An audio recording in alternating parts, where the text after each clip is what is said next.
خطبہ نکاح کا تذکرہ آپ کے سامنے یہ مشکات شریف میں بھی موجود ہے، اور اس کا تذکرہ ابو داؤد شریف باب فی خطبۃ النساء کتاب النکاح حدیث نمبر 2118 پر موجود ہے۔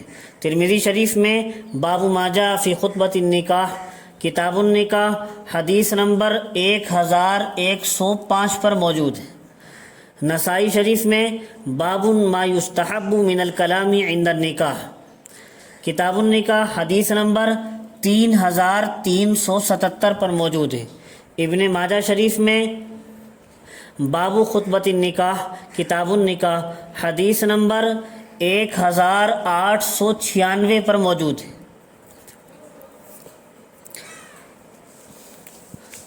خطبہ نکاح کا ترجمہ یہ ہے: بے شک تمام تعریفیں اللہ ہی کے لیے ہیں، ہم آپ سے مدد طلب کرتے ہیں اللہ تعالیٰ سے، اور اللہ تعالیٰ سے ہی مغفرت طلب کرتے ہیں، اور اپنے نفس کی شرارتوں سے اللہ تعالیٰ کی پناہ چاہتے ہیں۔ جس کو اللہ تعالیٰ سیدھا راستہ دکھائے اس کو کوئی گمراہ نہیں کر سکتا، اور جس کو اللہ تعالیٰ گمراہ کر دے اس کو کوئی سیدھا راستہ نہیں دکھا سکتا۔ میں گواہی دیتا ہوں کہ اللہ تعالیٰ کے سوا کوئی معبود نہیں، اور محمد صلی اللہ علیہ وسلم اللہ تعالیٰ کے بندے اور اس کے رسول ہیں۔ اس کے بعد آپ صلی اللہ علیہ وسلم 3 آیتیں خطبہ نکاح میں پڑھتے تھے۔ پہلے یہ پڑھتے تھے خطبہ، اور پھر اس کے بعد 3 آیتیں پڑھتے تھے خطبے کے اندر۔ پہلی آیت یا ایھا الذین آمنوا اتقوا اللہ حق تقاتی آخر تک۔ ترجمہ یہ ہے: اے ایمان والو اللہ تعالیٰ سے ڈرو جیسا کہ اس سے ڈرنے کا حق ہے، اور ہرگز نہ تم مرو مگر اس حال میں کہ فرما بردار ہو۔ تم دنیا سے نہ جاؤ مگر حالت اسلام میں۔ دوسری آیت ہے یا ایھا الناس اتقوا ربکم الذی خلقکم من نفس واحدہ۔ اے لوگو اللہ تعالیٰ سے ڈرو جس نے تم کو ایک جان سے پیدا کیا ہے، اور اس جان سے اس کا جوڑا بھی پیدا کیا ہے، یعنی آدم علیہ السلام سے حوا کو بھی پیدا کیا ہے، اور ان دونوں سے بہت سے مرد اور عورتیں پھیلا دی دنیا میں۔ اور تم اللہ تعالیٰ سے ڈرو جس کا واسطہ دے کر باہم ایک دوسرے سے سوال کرتے ہو، اور رشتہ داریوں کی حق تلفی سے بچو، بے شک اللہ تعالیٰ تم پر نگہبان ہے۔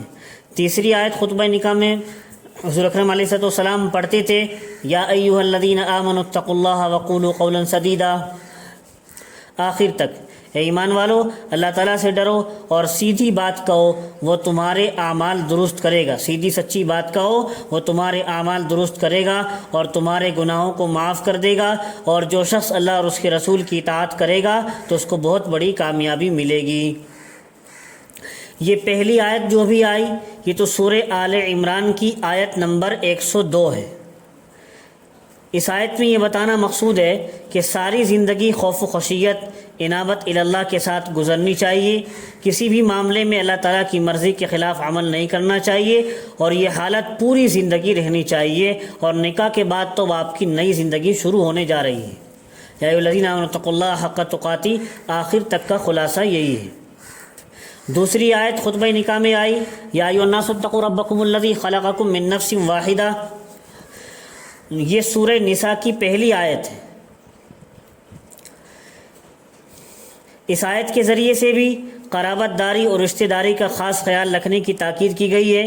اس آیت کا خلاصہ یہی ہے کہ رشتہ داری کا خاص خیال رکھے، اور قطع تعلق کی ممانعت اس میں کی گئی ہے۔ رشتہ داری کو باقی رکھے اور تعلقات کو ختم نہ کرے۔ تیسری آیت سورہ احزاب کی ہے یا ایھا الذین آمنوا اتقوا اللہ وقولوا قولا سدیدا آخر تک۔ اس آیت میں بھی اسی بات کی وضاحت ہے کہ تقوی اور سچائی ان سے تمام الجھے معاملات بھی سلجھ جاتے ہیں، اور کبھی زوجین میں یا شوہر اور بیوی میں یا اعزہ اور اقربا ان کے دوسرے رشتہ داروں میں کوئی نااتفاقی ہی پیدا ہو گئی تو بھی اس نعمت سے وہ ختم ہو جاتی ہے۔ اگر آدمی کے اندر تقویٰ طہارت ہوتا ہے اور سچائی ہوتی ہے تو آپس کی نااتفاقیاں بھی ختم ہو جاتی ہیں، اور صرف دنیا ہی نہیں بنتی بلکہ آخرت بھی سنور جاتی ہے۔ اللہ تعالیٰ ہم سب کو عمل کی توفیق نصیب فرمائے۔ تو یہ نکاح کے اندر آیتیں پڑھی جاتی ہیں، ان کا مطلب بھی ہمیں سمجھنا چاہیے، یہ کیوں پڑھی جا رہی ہیں، کیا ان کا مطلب ہے، آپ صلی اللہ علیہ وسلم ان کو خطبہ نکاح میں کیوں پڑھتے تھے، اور آگے ان کو پڑھنے کی تلقین کیوں کی ہے۔